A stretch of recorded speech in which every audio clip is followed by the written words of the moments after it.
Hello, everybody. So I am trying to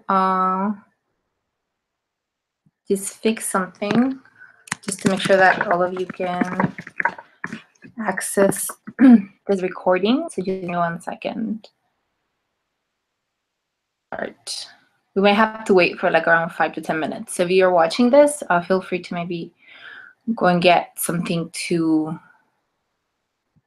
eat, go to the bathroom, whatever it is that you need to do while I fix this.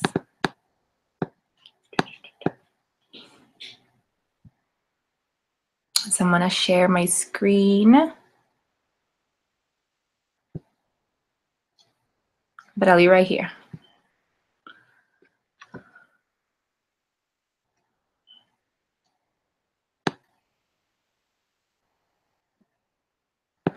Oh, that's great. We have 8 viewers. Perfect.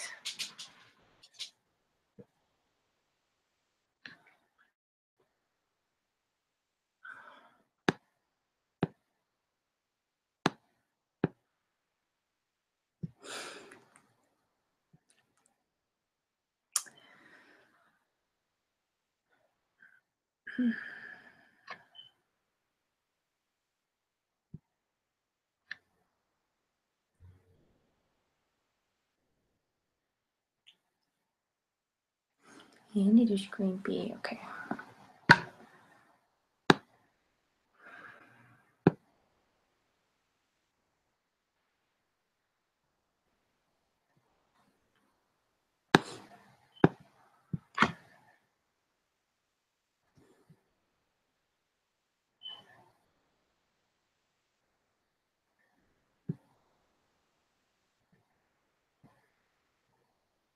Hey, screen B.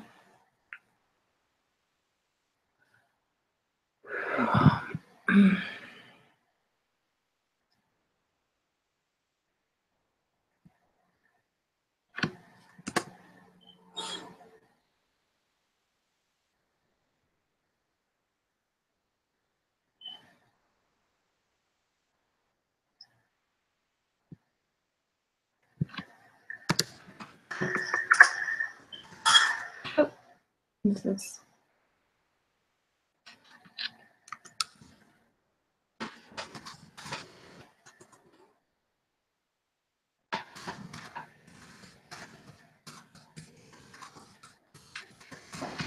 So you can see the screen, please let me know.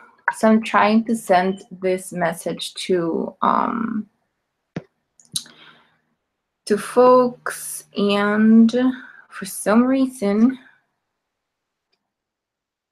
it's not letting me do it. So I guess I'll have to start, but I just want to make sure that some of you can hear me, see me. So if you can please just just let me know. If you can just write on the comments, like, yes, I can see you. Okay, perfect. So Monica Martinez can see me. That's great. If maybe like a couple more people can just write down in the live chat, I can see you, I can hear you, that would be super helpful. Okay, perfect. Oh my God, I'm so happy. So I was like trying this earlier today, and for some reason it wasn't working for me. So then I was like, oh, maybe I'm gonna send a mailing list for folks, but the technology is collapsing right now and it's not letting me send it. So I'll just try for 1 more minute, and if not, okay, perfect. Great. Loving Soul 61 says, I can't see you. And yeah, so it's okay if you can't see me right now, that's fine. So right now what you should be able to see is we are starting soon, stay tuned. So it's I'm sharing my screen right now. Great, so somebody can hear me. Okay, perfect. Okay, so when you say you can see that I'm sharing my screen. Oh my God, from DF. Hey, lady, how you doing? Okay, this is great. Okay, so I want to just try to send this out 1 more time, and then if it doesn't work out, we'll just start. And yeah, so I'm gonna do a recording. So this is getting recorded right now, and I will send out the recording for folks, so your friends will be able to watch it. I think somebody asked that. And I'm super happy. Okay, perfect. Okay, perfect. Great. Yeah, so Loving Soul 61. Yeah, if you can see what is being shared on the screen, then that's perfect. Because I'm just sharing the screen right now, so.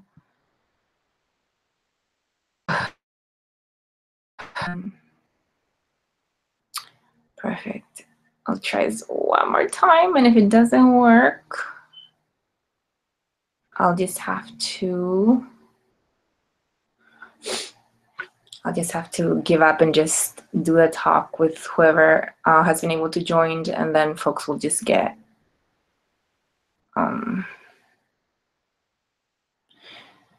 okay. Of course, my mailing server would not work today. Cool. Perfect. Oh my God, there's so many people. Great. There's so many folks here. So you know, feel free to just type up any of the questions that you have. If you have any questions right now, feel free to type them up. You can type them up as I'm talking, and then I'll probably check at the end just to. I'll just check at the end, so I'm not like interrupting myself throughout. This is so annoying. Just let me send it. Of course, the one time I have to send things through MailChimp, it's not letting me do it. I'll get. Perfect.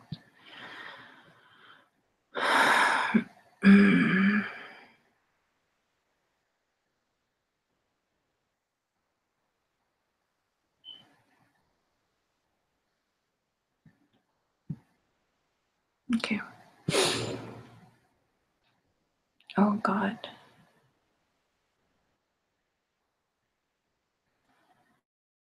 Got it.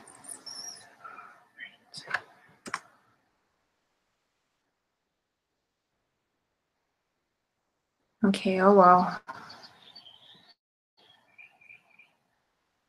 I think I'm gonna just start. This is just taking too long. Okay. Anyways, I'm just going to start.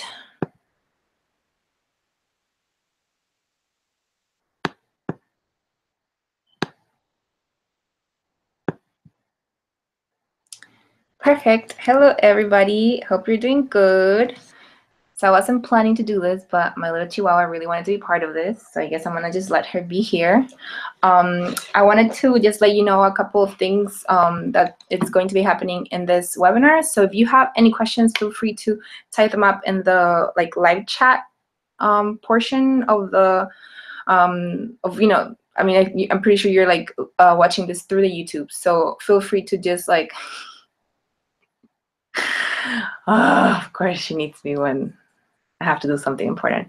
So just feel free to type up any questions in there. I am going to be sending the recording of this, and also I'm going to be creating this really cute, what's it called? Online platform for you to have. So I'm going to be posting up a couple of PDFs in there and resources, and also I'm going to have like some extra information for folks that are interested in joining the longer version of this webinar. So so this is kind of like a very short version of a longer version of an online knowledge share that I have called Radically Unconsciously Mooning or Radically Unconsciously Menstruating, which I created a couple of years ago. So this is kind of like a very short version of it. The longer version of it, it's like pretty long and extensive. So if folks are interested on kind of learning more about that, then you'll get to you know, like learn more about it in the online platform that I'm going to be creating. So you'll definitely get the you know, the link with the access for the recording of this and the online platform, so you can kind of check out extra resources. And I'm really sorry if it's I mean, you know, technology in general It's like really hard to kind of navigate. And today I've been trying to figure this out, and for some reason, like it's been kind of hard, you know. But hopefully you enjoyed this. And I wanted to open up by talking a little bit about myself, who I am.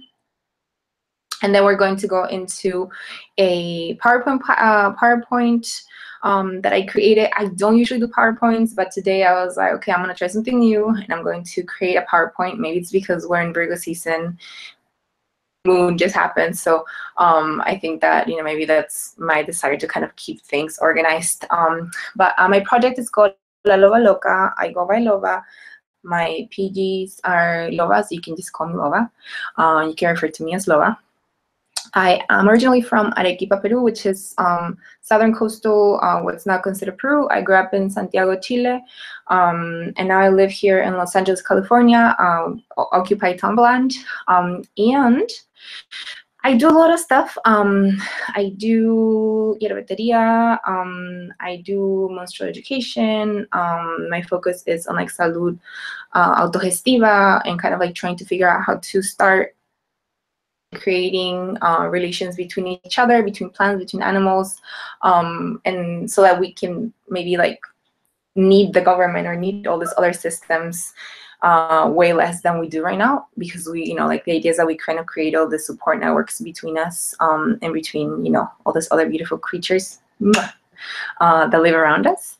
And definitely kind of my propuesta, or like the way that I think about all the work that I do, is very much based on like feminist politics and queer politics, and it's like very important for me to create new material, especially around like reproductive health, reproductive justice, that is inclusive for folks that have, you know, that are not usually like I guess centered in like mainstream RJ, menstrual education, you know, you name it.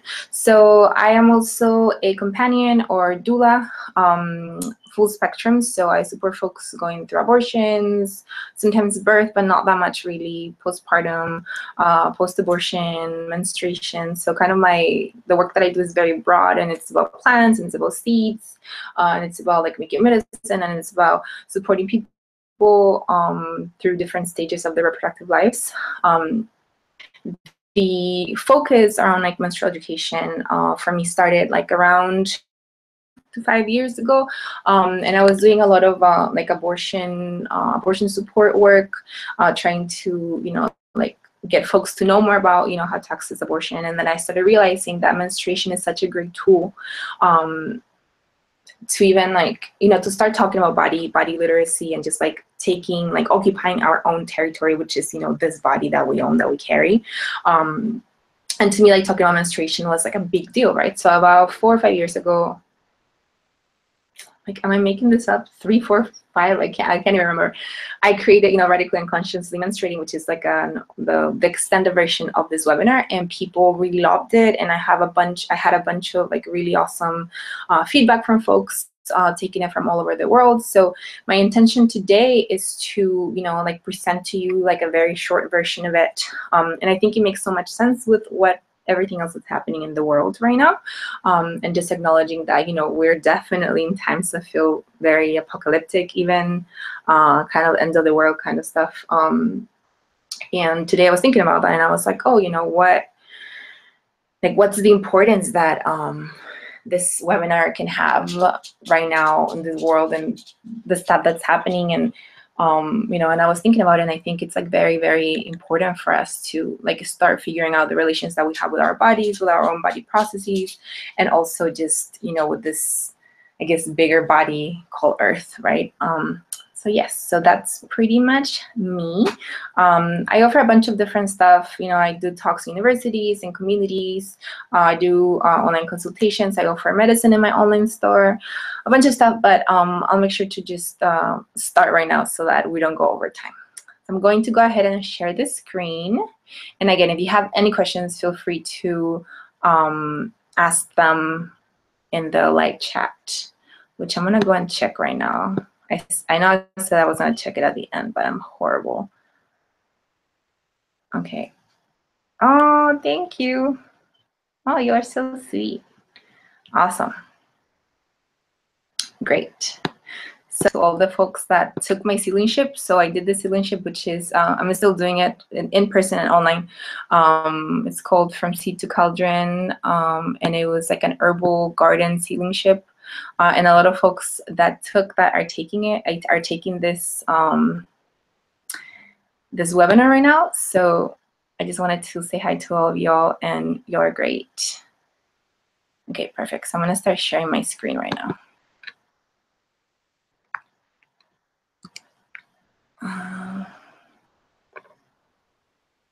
Great.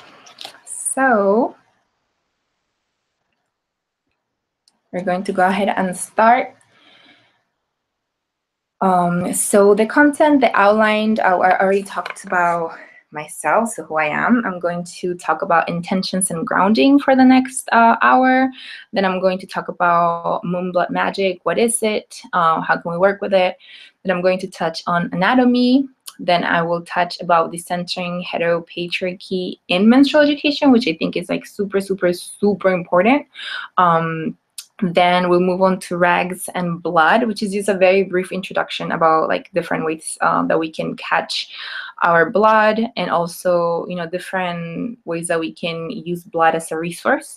And then I'll touch very lightly on like e-learning and like all the online learning opportunities that I offer, and also the radically unconsciously mooning, the like extended version of this webinar.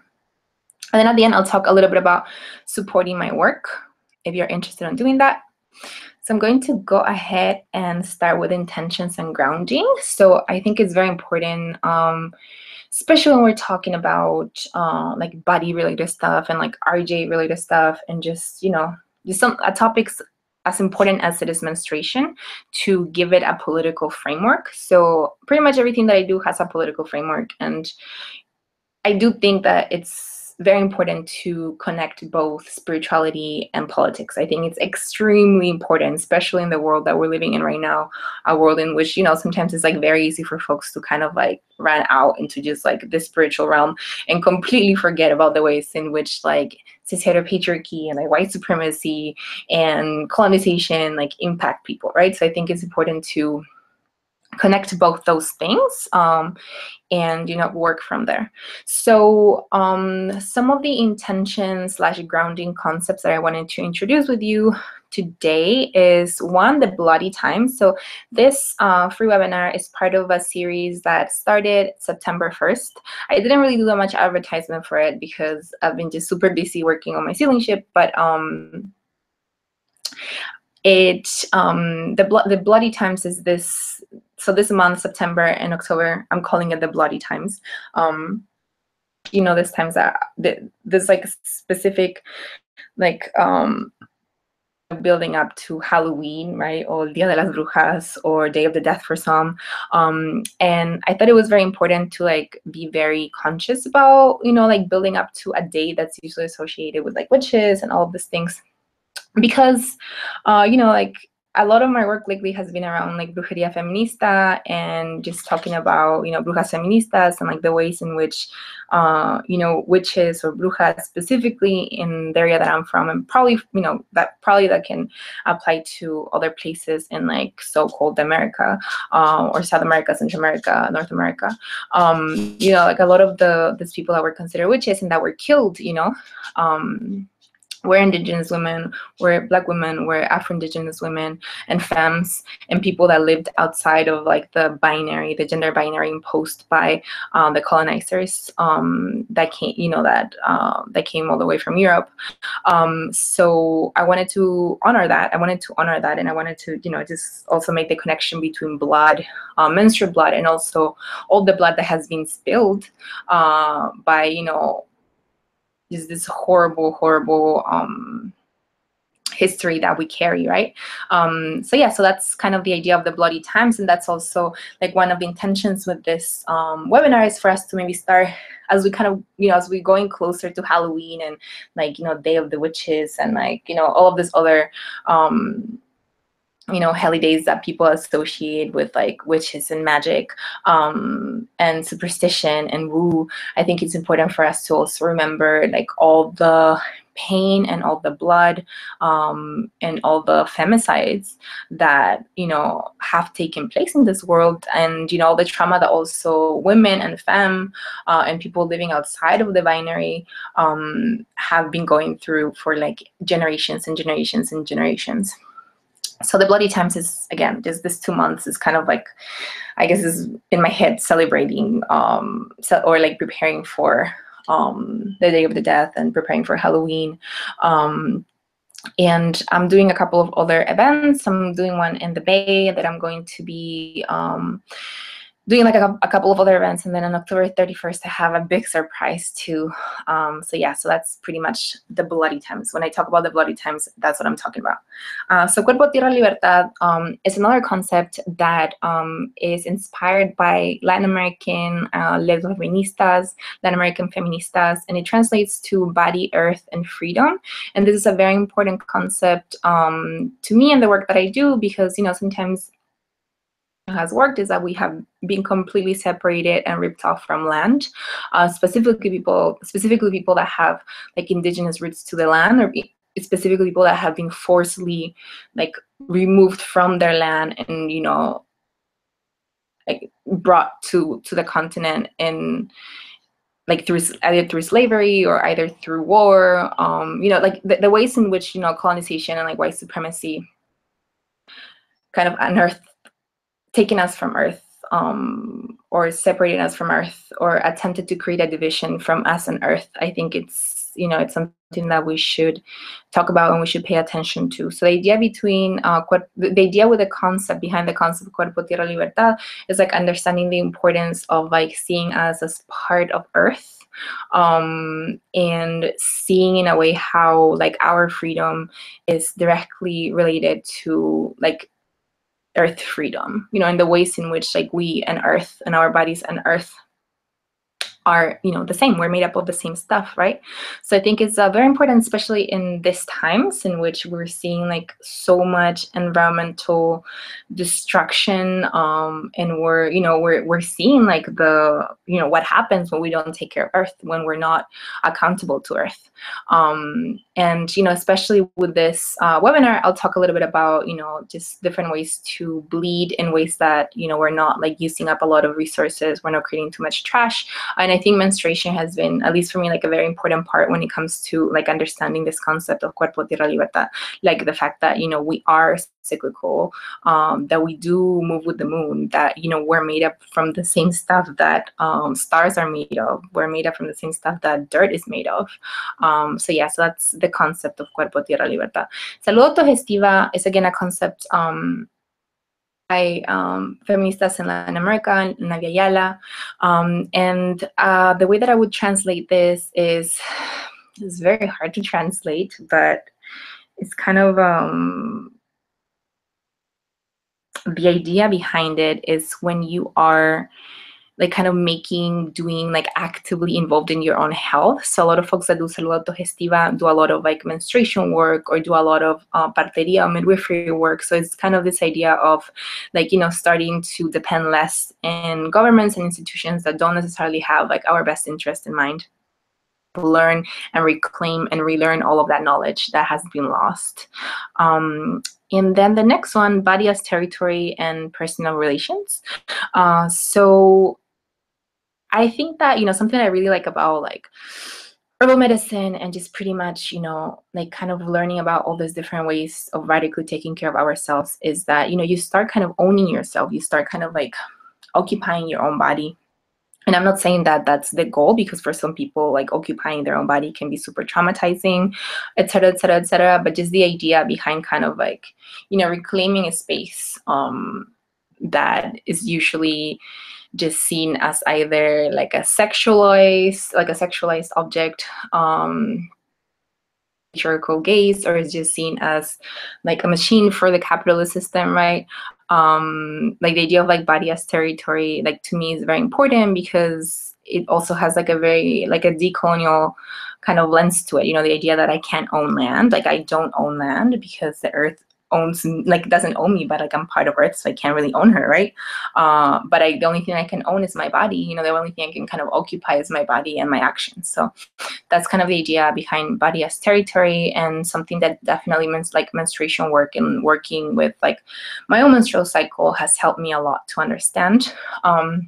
And the idea with personal relations is that, you know, a lot of this is about self like awareness and defining what feels good and what feels right for ourselves. So sometimes what I see a lot, that, you know, not a lot, but like there's people that do a lot of work around menstruation or even just like womb health that is very much all about, you know, like we have to create positive relations to our body, or we have to lower our menstruation, we have to lower how we bleed, blah, blah, blah, blah. Like, yeah, sure, like I love that, you know, I love bleeding, like I do menstrual art, like, you know, that's me. But at the same time, I don't think that everybody has to feel the same way. There's a lot of trauma sometimes that comes with menstruation. There's a lot of pain that comes with menstruation. There's a lot of dysphoria that comes with menstruation. There's like so many things that come with menstruation. It is definitely a very loaded topic. It is definitely a taboo topic, and while I think that, you know, it shouldn't be taboo, I think that we should be talking about it. I also want to acknowledge that people have the right, and people have like their own, you know, their own ways to relating to menstruation and to their bodies, and there's absolutely no one right way. So I definitely want to say that. And if you don't like menstruation, if you completely hate menstruation, if you would never touch your blood or taste it, that's completely fine. Like there's nothing wrong with you. You're not less radical. That's just the way that you're relating to your body. And that usually a lot of that stuff has to do with all the weight that we have put on menstruation, right? So menstruation is just such a loaded topic, right? So it's super feminized. Like it's, you know, people usually associate menstruation with womanhood, which is a big issue that creates a lot of barriers for people that bleed and don't identify as women. It also, you know, like we don't really talk about it. So it's like a lot of folks out there that don't even know what menstruation is, and they start bleeding, and that's like for them. There's also a lot of like weird, like it's like really horrible things like around menstruation and the way that we have like the society, this world like deals with, you know, with blood and bleeding bodies. You know, there's places in the world in which like folks can't even afford like enough hygiene, like menstrual hygiene. There's also people, for example, here in Los Angeles that are in the streets, living in the streets, houseless folks that can't even access menstrual hygiene products because they don't have the money, right? So there's like so much, there's so much, just even when it comes to blood and menstruation and the way that it intersects with inequality and a bunch of other bullshit. And then, so abuelita knowledge and salud feminista, I'll probably touch on them later on. I also think I'm taking too long on this slide. And lastly, radical menstruation. So what is radical menstruation? So radical comes from the root.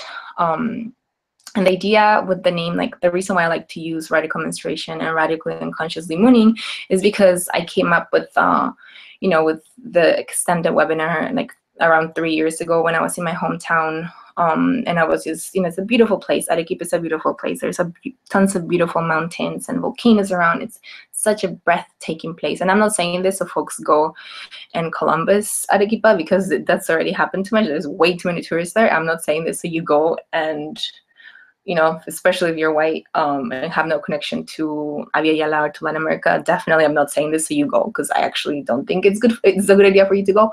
But I'm just saying this because I wanted to kind of like paint like a picture of how Arequipa looks like. It's just such a beautiful place, and you know, it's my hometown, so I definitely, like when I go there, I feel like a lot of creative power. And I started using like the concept of radical menstruation, even though I've heard it before, but I didn't get it. I didn't know what it meant until this one afternoon that I was walking on my street, and I was looking at the mountains, and then I was just thinking about the importance of like coming back home and what that felt like for somebody like me that is a migrant person, and to me coming back home meant reclaiming my body and like really understanding my body and like creating a healthier relationship with my body.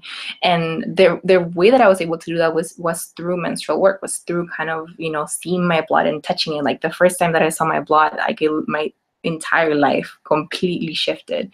And just like understanding the power that there is in going to that route. And for me, like, menstruation has been a great tool to do that.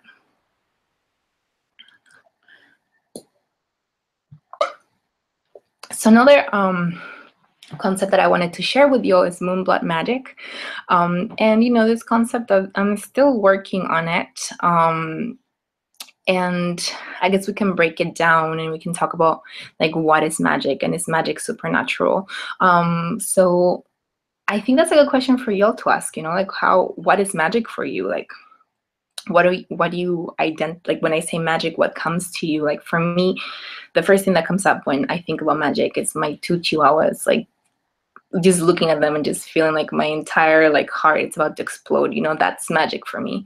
Magic is like seeing a bunch of seeds growing, or seeing it, just remembering the first time that I saw my lima bean plant sprout.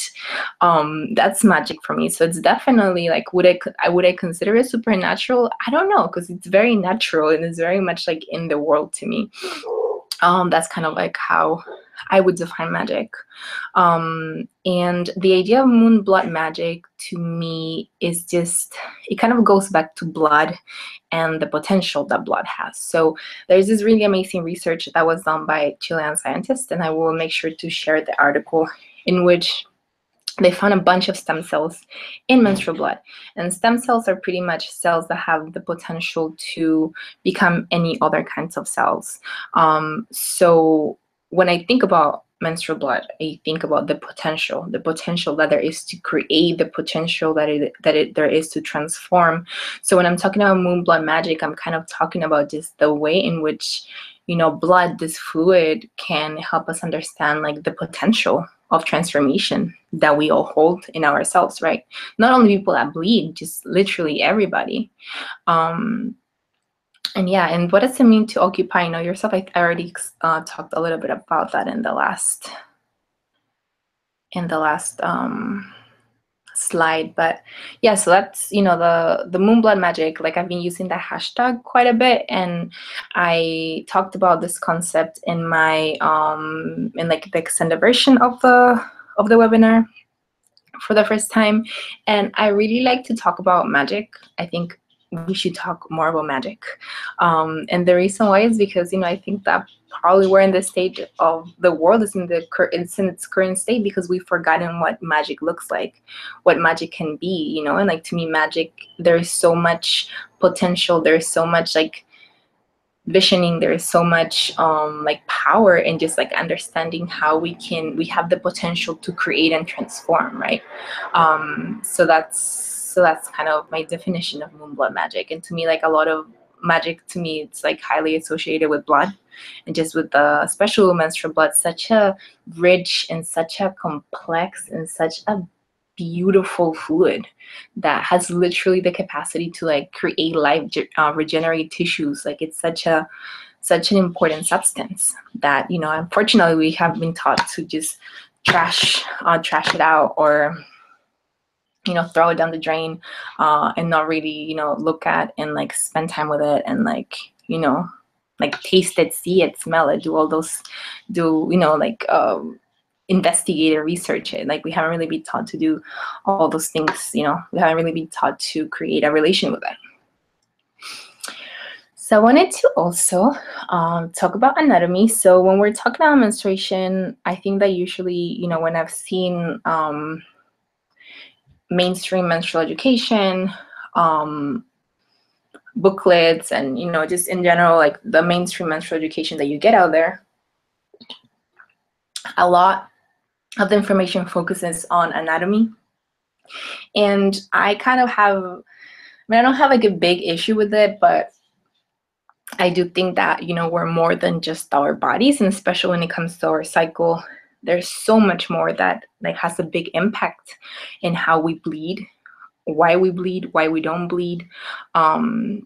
So I think, that I definitely tend to focus on both, kind of like the spiritual or emotional side of it, and then, the anatomy and the body, right? So the way that Google Dictionary defines anatomy is the branch of science concerned with the bodily structures of humans, animals, and other living organisms, especially as revealed by dissection and the separation of parts.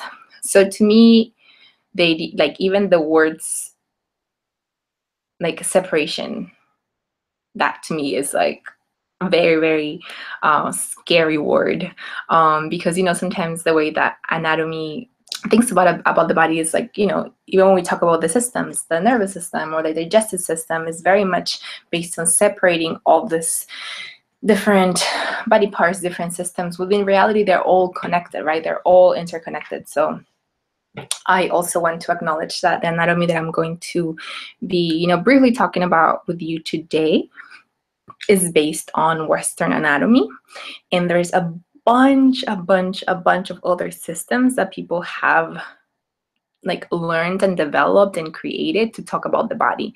There's so many other systems. So what we're being taught in school, what we're going to talk about today, is very much based on Western, like a Western view. So I want to acknowledge that. And I think it's very important to say that out loud because, especially when we're talking about menstrual education or like womb related healing stuff, sometimes we forget that there is a bunch of different cultures and a bunch of different traditions and like traditional healing methods that think about the body, that think about the womb, that think about the abdomen in very, very different ways, right? So stuff like womb massage, right, which is, you can find womb massage all over the world pretty much. I guess I haven't really heard of it in Europe, but I wouldn't be surprised if that is something that is happening, what's happening in that area. But especially like where I'm from, the Andean region, womb massage is definitely important part of like womb healing, like womb related, uterus related, traditional health. There's a bunch of knowledge and technology that has been created by folks in like Central America, what's considered Mexico. So there's just so much knowledge, so much technology, and I want to, I call that technology because that is technology. Or even more important than any other technology that modern science has created. All those traditional healing methods specifically that come from folks that have been colonized, specifically that comes from folks that have been, that the mainstream system that white supremacy has tried to completely destroy, that's very much valid technology. And when I talk about abuelita knowledge, that's what I'm talking about. All the systems in which like colonization and patriarchy and the witch hunts and all this, and the church, Judeo-Christianity is like, specifically like in my area, it was it was Judeo-Christianity that, like combining all those systems, have tried to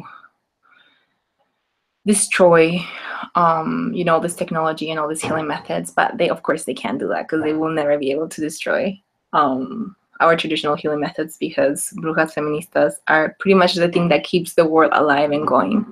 So yeah, so when I'm talking about anatomy, just want to make sure that you'll keep that in mind, that this is just one specific way to see the body. And also when we're talking about anatomy, like if you think about who gets to determine, who gets to name the body parts, I think it's important for us to acknowledge that, there is a lot of, like specifically like in the uterine abdominal region, bunch of like parts that have been named after white cis men, fallopian tubes, Skin's gland, just to name a few. So who gets to determine and who gets to name body parts? It's a very, very interesting question. And are names static? Like if you are born and the doctor tells you that you have a vagina and a clit, is that it? Is that name completely static? Can you change it? Of course you can change it. Of course you can change it. People call their body parts a million different ways. There's a million different ways that you can change the names of your body parts, and that's completely valid. And I think that's also very important to maybe to mention the importance of mirror language, especially when we're talking about menstruation and like RJ stuff and body stuff. You know, that maybe if you're talking to somebody, you're gonna be like, oh, like blood that comes out of your cervix through your vagina. Before even doing that, you can also like ask the person how they have renamed their genitals, how they have renamed their body parts, because not everybody calls their body parts vaginas or clits or uteruses, right? So I think, like that's a larger conversation, but definitely names are not static, and it's actually like very, very powerful when you start renaming your body parts, and it's very powerful specifically for folks that are not cisgender women to, be able to like get asked and get validated when they choose to completely like break away from all this, like very much like white cis het dudes names that have been given to our body parts. So yes, so these are some of the, so I created a bunch of, so there's two. One of the things that I did for the extended version of this webinar for the radically and consciously mooning / menstruating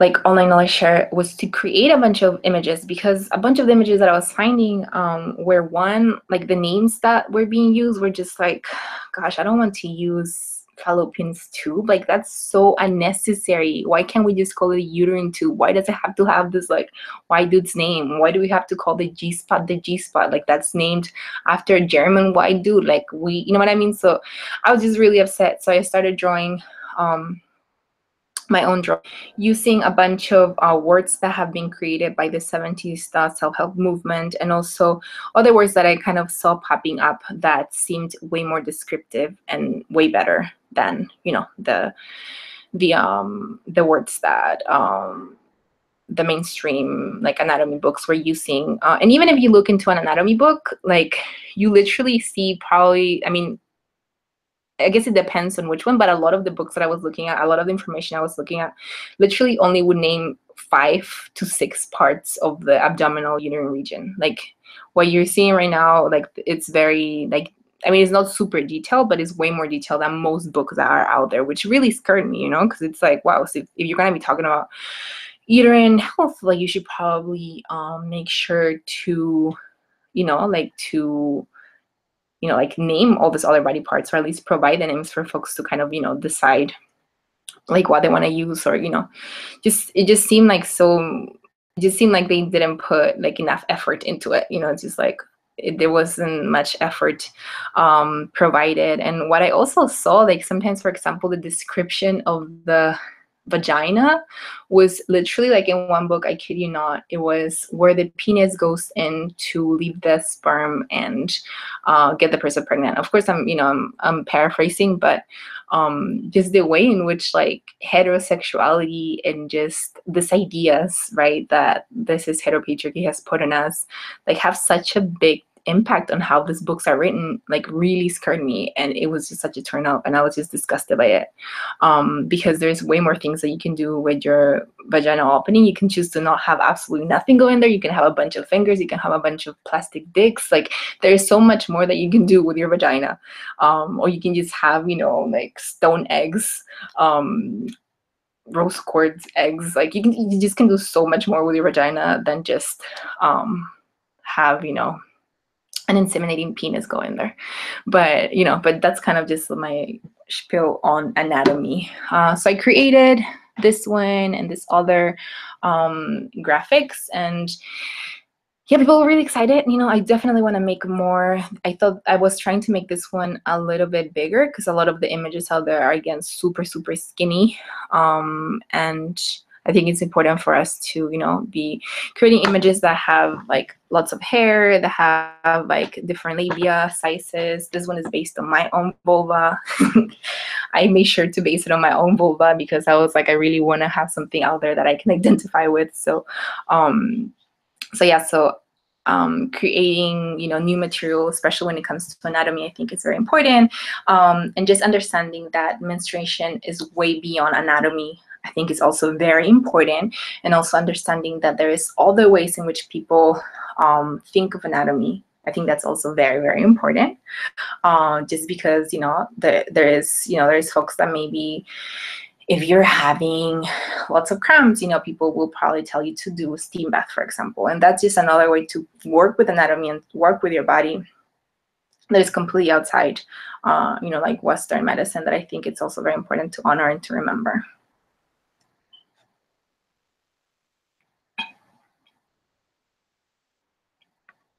So I'm going to do this next slide. And this is my favorite slide of all, decentering the heteropatriarchy in menstrual education. And I guess what's the relation between this and like the concept of radical menstruation? It's pretty much everything. So the way that we think about menstruation nowadays is like very much based on, like the cis heteropatriarchy. And I know this is like a very complicated concept to talk about in just a couple of minutes, but I mean, to kind of break it down, when I'm talking about the heteropatriarchy, I forgot to add the cis heteropatriarchy because it really is all of that. When I'm talking about patriarchy, I'm talking about the ways in which, the ways that is usually described. Patriarchy is the ways in which there is like an equal division of power between men and women. And again, that's like super based, very much based on like the binary system. So the idea behind it is that, men are usually on top of women. That's kind of like a very basic understanding to it. But to me, it's, it's like the way that I would define it, it's like the ways in which like cis men, people that were assigned male at birth because of their genitals, and then they grew up and they still identify as men, that's cis men. The way that cis men have so much access to resources, so much access to literally everything, way more than women, than people that are not cis men. So that's kind of like my description of the patriarchy. But also lately I've been thinking a lot about the ways in which patriarchy is also, it's not just about, men or cishet men having some kind of like larger power than other folks, but it's also about the ways that in which masculinity is also a power, and like the ways in which like masculinity, or like the ways that, even like non-cis men care masculinity also kind of fits in from the patriarchy. So expanding the description of it, but that's kind of the idea or like the concept behind patriarchy. And heterosexuality, the ways in which like heterosexuality also like greatly impacts who gets to access things, who gets to be able to like walk down the street, who gets to be able to, maybe have housing until they decide to move out of home instead of like getting kicked out. Just the ways in which like heterosexuality is a political regime. So it's not just sexual preference. I hate it when people say that heterosexuality is a sexual preference, because it is not. It is a political regime that we are taught since we are very, very little. And heterosexuality, it is actually so unnatural that you need so much advertising. And that's again a concept that I'm borrowing from Via Yala feminists, Via Yala lesbian feministas specifically. So the importance of decentering like cis heteropatriarchy from your life is actually very, very important, and that's kind of my goal in life. But when it comes to menstruation, I think it's very important to do this because a lot of the information that we get out there around menstrual education is very much based on, cisness, right? So the idea that if you are a woman, you therefore bleed, which is completely incorrect, because you can totally be a woman that has never and will never have a uterus that will bleed, or at least at the point that we are right now when it comes to technology. That's not something that I don't think people have, figured that out yet. But pretty much, the idea that if you are a woman, you will bleed, and that idea is completely wrong, because people of all genders bleed, and there's actually cis women that don't bleed. So, and there's cis women that don't bleed because of, whatever hormonal imbalances, or because their body just works that way, or because they choose to never bleed, or because they have gotten a hysterectomy. There's just so much more out there than just this idea that if you're a woman, you will bleed, which, I think that it's important to completely like deconstruct. And also, one of the other things that I have noticed a lot with menstrual education, mainstream menstrual education, is just the ways in which, like, when we're talking about menstruation, we talk about reproduction. Like, reproduction is such an important, like, it just takes up so much time. It's like, oh, you bleed, so now you can reproduce. It's like, really, there is way more out there around menstruation than just reproducing. There's so much more that you can do with your cycle, that you can get out of like studying your own cycle than just reproducing, which to me is just like, again, it feeds into like this weird idea of like capitalism, and how bodies like mine, bodies that have the capacity to procreate life, are just basically machines to produce more labor hand. So I do think it's very important to decenter the heteropatriarchy from menstrual education, because it ends up creating, it just creates a lot of lies, deceiving lies. Even just this idea that, when you bleed, at least what happened to me, what I heard happens, like, for folks that are like from my area of the world, like what they usually tell you is, oh, ya dejaste de ser una niñita, ahora eres una mujercita. So, y ahora tienes que cuidarte.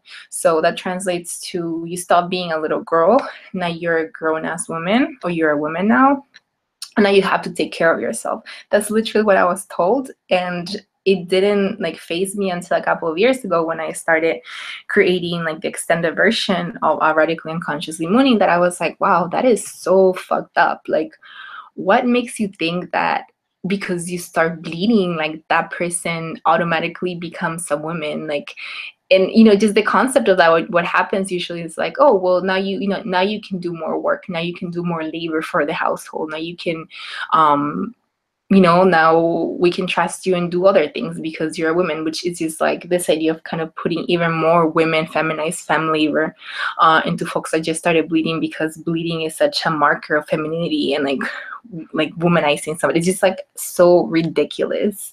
And then also, the second part of it, which is, now you gotta take care of yourself, tienes que cuidarte, is the idea that, that pretty much translates to, now don't get pregnant, which actually, that's not just the person who has the potential to procreate. Like, that's not, like, that person can procreate by themselves. Like, I wish that was possible, but that's not true, right? So when we're saying that, we're putting in all this labor and all this baggage, kind of being like, well, now it's your fault if you get pregnant. Now it is your fault if you get pregnant because you didn't take care of yourself, which is just so rapey and just so horrible and nasty.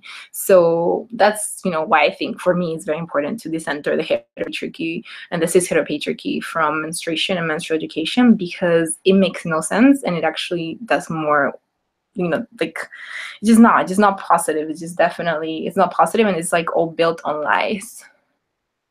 So just straight up lies. Awesome.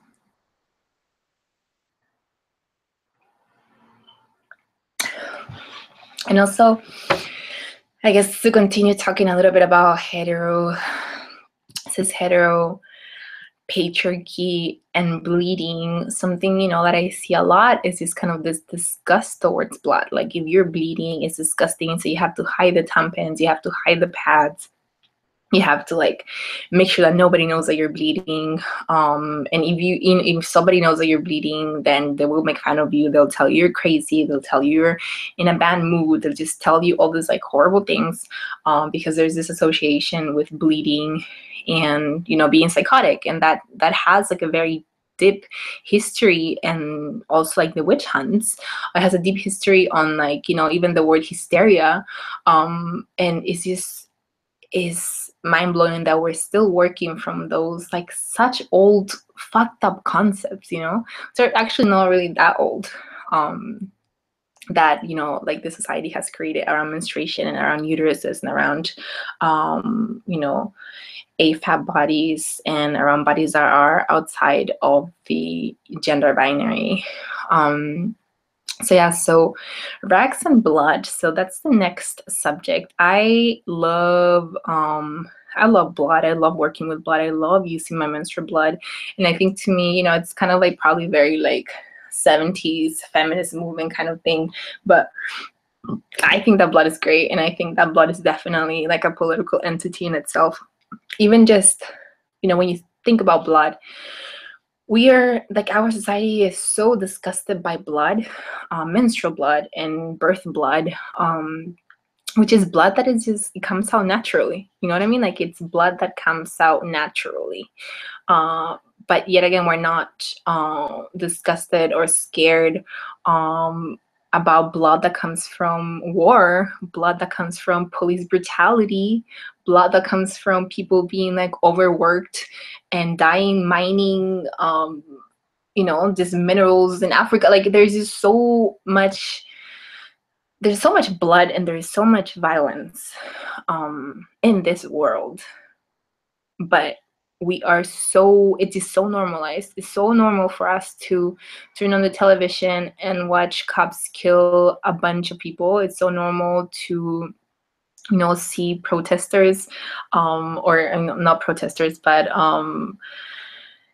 earthkeepers, you know, defending sacred land and being brutalized by cops. It's just so normal to see so much violence and so much blood caused by violence, but yet we never see menstrual blood in television. That to me has always, it just is such a mindfuck. It really is, you know, to think the ways in which we have completely separated ourselves from menstrual blood and from birth blood and from all these bloods that come, you know, from a place that it's not, you know, violent. So that's kind of why I think that, you know, blood, there is so much potential, and there's so much kind of politicalness, and, you know, like, that's why I think about blood as a political fluid, because it makes us understand, you know, the ways in which the world has really, it really kind of, you know, messes up our perspective. Yeah.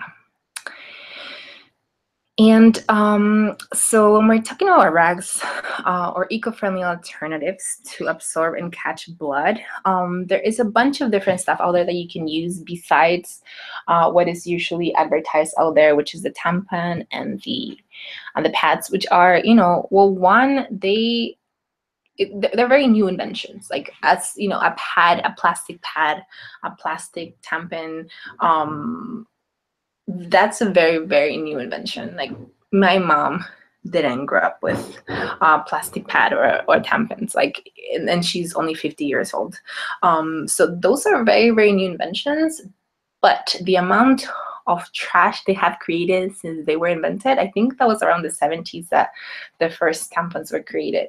The amount of trash that has been created is out of control. There's so much trash that, you know, this like modern menstrual hygiene products have brought into the world.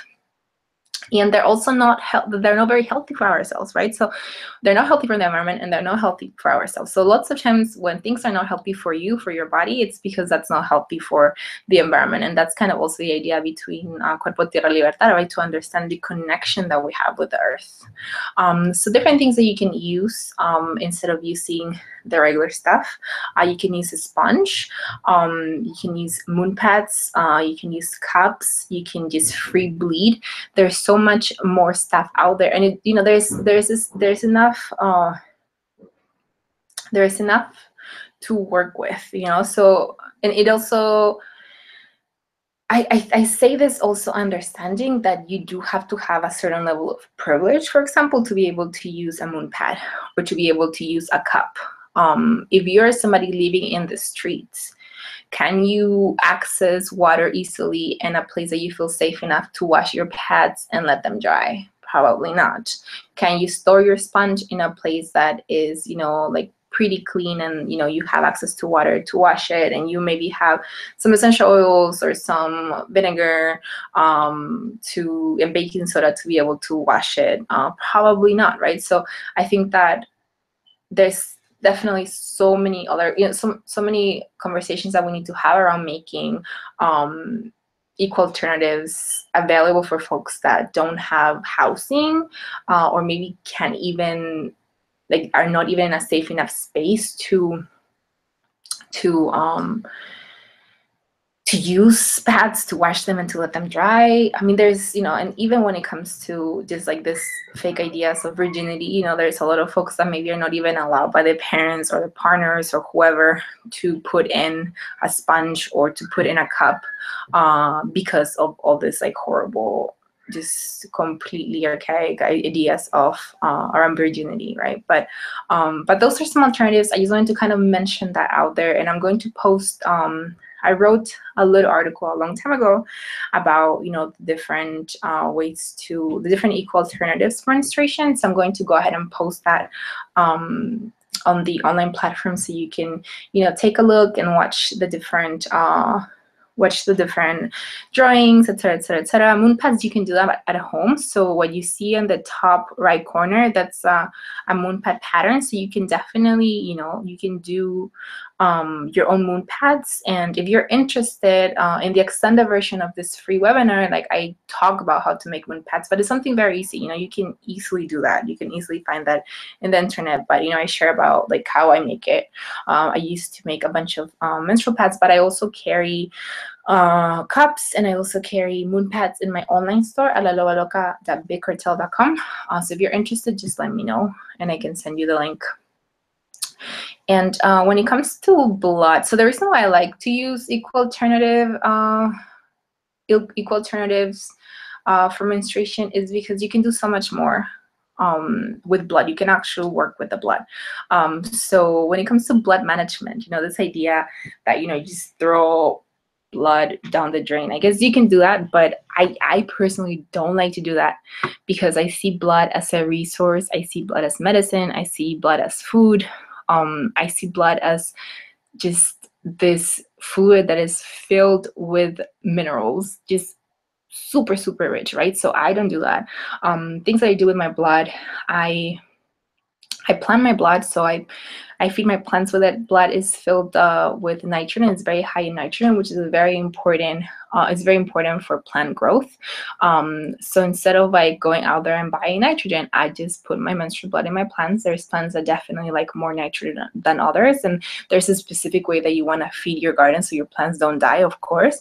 But that's what I do with my blood. I dry my blood and I make it into like a powder kind of situation to show it to folks. I use that a lot in my like live educational like knowledges that I do, but also you can feed your plants the dry blood. So it's another way to kind of like keep your blood without having to keep it in a mason jar, because usually after a couple of days, like blood, if it's not dried, if you just leave it fresh, like it starts smelling super bad. And there's again what I talked about, blood being such being filled with stem cells, the cells that have the potential to become like specialized cells. There's so much potential in blood, so I definitely think it's very important. And other ways that I have worked with blood have been for kind of coming back into my body. So I was very lucky this one time. It's happened a couple of times in which like I could feel dissociation coming and just like feeling super detached from my body, and just like I started to when you start to kind of freak out when you start realizing that that's happening to you.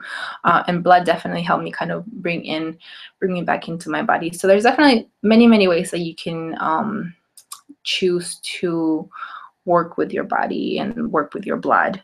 And you can also experiment with it. You can, even just taking a look at it and just seeing how the texture changes, how the color changes, depending on different cycles, like how the smell changes. Like you can tell so much about how your body's doing just from looking at your blood, right? So you can start to read your blood. You can start to have a connection with your blood to the point that you're like, oh my God, like I definitely have to maybe take more iron, or like I definitely, like there's something that's happening in my body that has never happened before. Like what's up with that? So I think it's also a good way to create body literacy and like understanding how your body moves.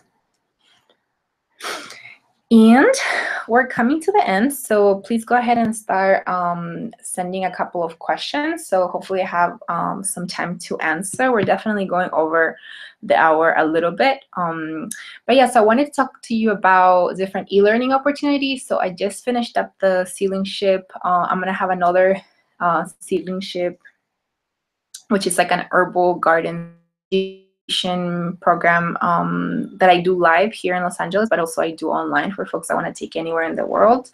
And I also have a bunch of different like e-learning online classes out there. But the one e-learning opportunity that I definitely want to let you know is about radically unconsciously menstruating, which is extended version of this webinar. And we talk about, like you learn how to dry your own blood, you learn how to make your own moon pads. I talk more about the way that, textiles and rebosos, chiclias, aguayos, like how we can work with them when it comes to like our uterine health. I talk about I touch a little bit about herbs. I talk a little bit about how to like connect with your cycle, and all of this, again, from my own political framework. So definitely very different from the stuff out there that you'll get. And you can donate for the Youth of Color Scholarship. And if you're a youth of color, especially like undocumented, especially Black, Indigenous, I mean, the youth, it's only for youth of color, but, especially if you're living in intersections that are constantly being, just I don't know like saying marginalized, but disenfranchised, et cetera, et cetera, et cetera. Definitely, like I would like for you to apply. So we do, I end up offering 1 to 2 Youth of Color scholarships per cycle usually, because that's how much people donate. It's the Youth Scholarship Fund. But yeah, so if you enjoy this and if you want to learn more about it, and if you want to be part of like a longer version of this webinar, definitely consider applying. The applications are out and we're starting October 2nd. You can apply if you go lalobaloca.com, classes, and radically unconsciously menstruating, but I will make sure to send you a direct link. And then I also have a special discount for all of you that are taking the time of your day to be part of this webinar today. So yes, if you're interested, let me know, hit me up. We only have 30 spots and there's already 10 people that have applied. So if you're interested, for sure, make sure to do that as soon as possible. And lastly, before I go and move on to questions, this was an open, free webinar, and I want to be doing this more often, and I want to do this in Spanish specifically. And I have a lot of like really awesome ideas, but because we live in a capitalist system, money is definitely, a thing. So if you enjoy this and if you want to show some love, you can send some money through Venmo, to PayPal. You can become a patron. So I'm going to open up a Patreon page in the next couple of days. And through my Patreon, I want to be able to do more free webinars and do like herbal education, like open webinars, specifically in Spanish, specifically for like like our parents, our family members. I think one of the things that that I enjoy doing a lot is like talking to señoras about all of this. So definitely, if you're interested, if you like the work that I do, and if you want to get like free perks and stuff, become a patron, and I'll make sure to send that out there for you all to the link out there in case you want to become a patron. And I'm going to be giving out a bunch of like freebies and goodies and access to like special videos and special stuff. So if you're interested in kind of getting all of that and also supporting my work and allowing me to do a bunch of this other, free and open to the public then definitely consider becoming a patron. And I wanted to thank you. You can check out my work. So I'm on Instagram, I have a website. I'm booking colleges and community groups for next year. So if you're interested in bringing me to your school, definitely let me know. I also do like online consultations. I work with folks also face-to-face. I have a Tumblr, an online store, and I'm gonna also be giving out a special discount for you. And you can always contact me at contact@laloaloca.com. So I'm going to go ahead and check out. So I'm gonna make it so you can see my face now.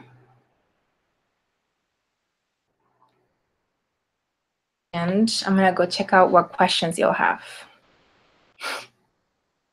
Hello everybody, so it got dark. The days are definitely going shorter, becoming shorter now. So I'm gonna go check out the questions that folks have been asking.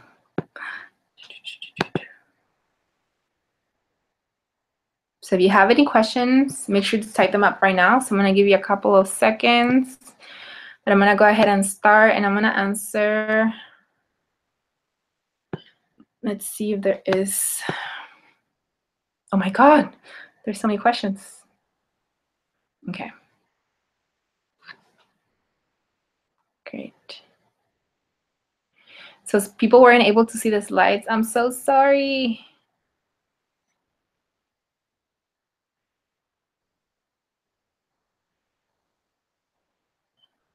Yeah, I can't. So a lot of folks weren't able to see the slides. I don't know why. You see my face? That's so weird. I was still touching my nose and everything. Hopefully you were able to see something else on my face. But it's all good because I'm gonna send you all the recording so you'll be able to see the slides there. Technology is just not the best. But I didn't really see, I saw a bunch of comments, but I didn't really see any questions. So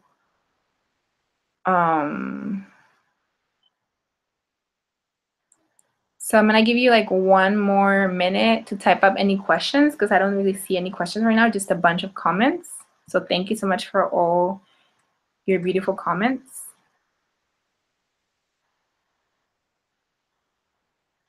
And I'm really hoping that the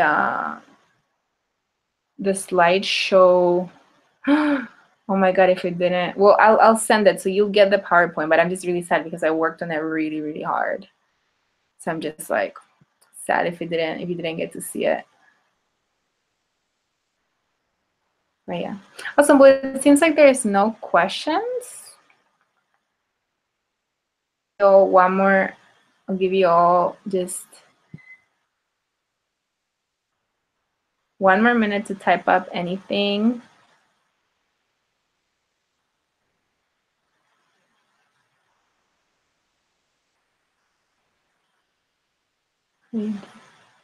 Okay, so there's 2. So why we couldn't see the screen? Can you send the PowerPoint out? I'm gonna send the PowerPoint out. I'm so sad y'all couldn't see the screen. That makes me super sad.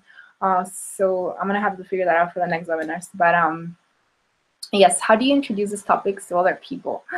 Like this? I don't. So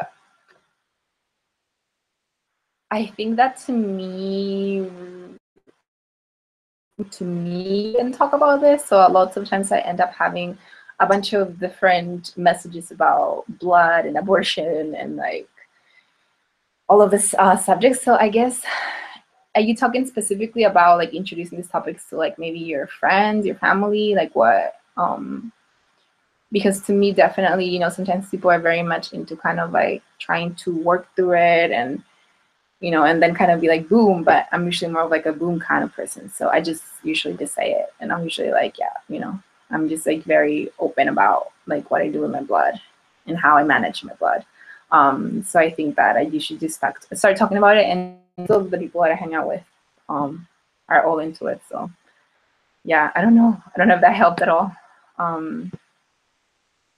Oh yes, friends and family.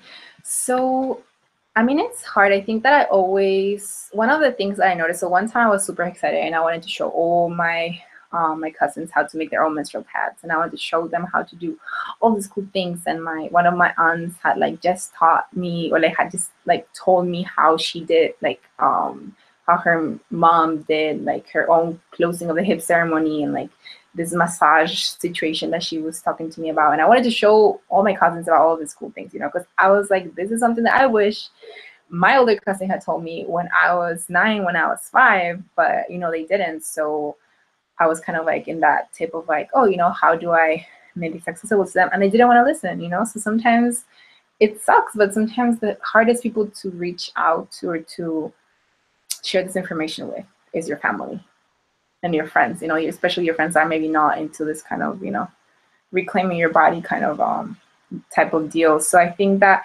definitely, like, you know, if you're doing it, just like saying it and see if people are interested. And if they're interested, they'll ask you questions, and if they're not, they're probably, you know, sometimes you just have to kind of like let folks go. Like, they're not going to understand. They're not really going, you know, they're not interested. It's just not going to engage. So why always you dry blood? Is like a very, that would take too long to describe, but it's pretty much you wanna find like una bandeja kind of situation, and then you put the blood on there, and then it eventually dries out, and then you can kind of like scoop it out, and it'll be flaky. So you end up with flakes, with blood flakes. I don't know if that helps that much. I usually, like, what I have in the extended version is like the actual step-by-step with drawings, but I mean, hopefully, you know, you can try it out. You can see if what I just explained makes sense to you, and hopefully that works for you. What kind of interactive activities do you do during the longer radical menstruation series? So when I do it online, there's a bunch of like questions that I set out for folks to have, and a lot of different activities for folks to do. So this time around is going to be the fifth cycle that I do. And in the past, people, you know, usually they choose to, then they can, you know, turn in like their assignments, which is a bunch of different questions and prompts that I give out to folks. But this time around, I'm gonna do this thing in which like folks that do all that work, you know, because before it was, I mean, it's, again, you still choose to do all that work and that extra activities, but this time around, I want to make sure to kind of like have people's like little faces and bios, just to kind of honor their work and their dedication to actually finish something up. So when I do like in person, because I'm gonna be doing one this coming October, mid-October in the Bay Area. So some of the stuff that I do, it really depends. It depends on the group. So sometimes people are really interested in making tea mixes. Sometimes what I do, I have a lot of models. I have a lot of really cool models, like crochet models and like, you know, textile vulva models. And I pass those around. I use a lot of, you know, when I talk about herbs, I pass them around too, because I think it's important for folks to kind of touch and smell. That's at least how I learn and how I retain information. So I try to incorporate that a lot. And I use a lot of zines too. I make zines, so I usually give out folks zines. How do you feel about the ethics of free bleeding and exposing people to blood in public? You know what? It's such an interesting question. And I think it's like, again, super layered. I love making my blood public, you know, so I've probably, if you follow me in Instagram, like I have a bunch of blood pictures out there, and that's just, again, a space that I have created that people can, you know, unfollow me if they like that. They can keep following me if they like it, or they can like it if they like it. But when it comes to like, I don't know, you know, because when it comes to consent, like, to what extent can we, so much stuff out there that I see that it's like super unconsensual, like when folks like, you know, just like seeing like somebody like is screaming really loud to their partner, that's like super unconsensual. When I see cops just like staring and looking at me nasty, that's very unconsensual, because I don't want that. There's so much unconsensual shit out there that I think that showing blood in public, like, I don't know how, I mean, it's not to say that we have to, you know, do the same thing that these other people do, but because it's showing blood in public is very different than being violent and fucked up. But I think that, to me, it's like a very important political tool, you know, and I think it disrupts, you know, so I think that anything that disrupts in a way that it's not, you know, like violent, you're not like putting blood onto somebody else's face, I think it's like a very useful tool. Yeah, I like it. I think it's great. Um, oh, thank you. Somebody called me magnetic. Oh my God, thank you. That's like the cutest compliment I've received. Okay, perfect. So the last one, what menstrual cup company do you recommend to start off with? Definitely. So I'm gonna say definitely what I wouldn't do. I've been seeing a lot of, just pay the shipping fee and then we'll give you a free cup. Make sure that you're using, that you're working with companies that have been like doing menstrual cups for a long time. So definitely, I don't, definitely like make sure that you're, using companies such as the Diva Cup or the Moon Cup that have been working on making cups for the longest and that are certified. They're using materials that are good and that have gone through some kind of process of certification. So definitely like don't use the stuff that you can get for $10, right? The ones that I sell that I like is the Moon Cup. I really like the Moon Cup. That's the brand that I use. I like how soft it is. So I would say that the Moon Cup or the Diva Cup. And if you're interested in getting one, I'm gonna be sending out discounts for folks that are interested on that. So I'll send a little discount voucher for y'all. But definitely Moon Cup or Diva Cup. There's other ones that are not that have also made with like good materials. But those are the two that I use. Cool. Has most of your knowledge and experience been passed down from your family, dreams, visions, research, or some combination of other ways? Pretty much all of them. Lots of zines, lots of talking to folks, lots of working with the blog directly, lots of kind of journaling, lots of just thinking, lots of, just peers. There's like such an important work that's being done in Latin America around like salud autogestiva. So definitely a lot from those folks, a lot from, just like people that are doing this work. So definitely a combination of things. And the extended version of this, it's like, I call it a compilation of all of that. Right. And I haven't updated it for 3 years. So I'm going to go back in there and kind of update it and like fill in the stuff that I've been like researching lately. But yeah, I mean, I think all of it. And definitely, I don't know everything, you know what I mean? Like my relation to menstruation definitely has shifted. Like the last time that I bled, I almost passed out because I have totally overextended myself and I was doing like too much work and it was like super hot out and, all those things that I know I'm not supposed to do, that I did. So I think I have to kind of go back and also think about my own relationship with menstruation. But definitely like all of the stuff that you mentioned has been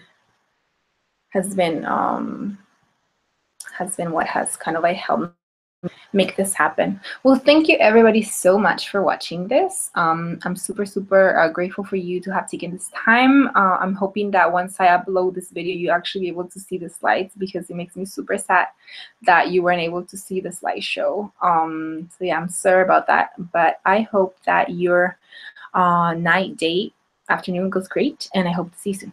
Bye-bye.